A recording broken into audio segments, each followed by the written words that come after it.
örgütlenmeye gidiyoruz. Yakında belki Orta Anadolu'da yani bir özellik ve kanton ilan edebiliriz. Hiç fena olmaz değil mi?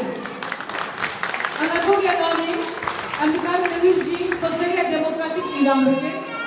Jibo, Serok Gıdeje, Pasarya Demokratik Negre'de coğrafyanı. Yani Kırderede, Dikarın Nevir, Pasarya ilan bekir. Andikar Mecli bekir. Nahaj doğru da bize havale ki mecli platformeye, platform Anatolia Nami. Havale Süleyman Avcı, evci fazla dahil yani ya, platform Anatolia Nami'nin cigar afkına. Kerem Kemal Süleyman.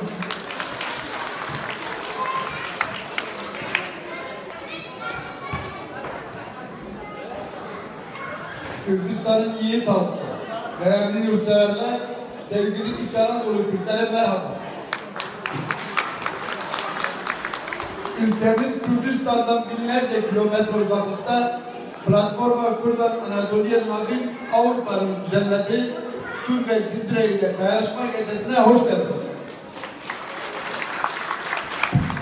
Platforma Kürdan Anadolu'ya Navin Sur ve Cizre için kardeş aile kampanyasına katkıda bulunmak adına Avrupa'nın 3 kentinde dayanışma geceleri düzenliyor.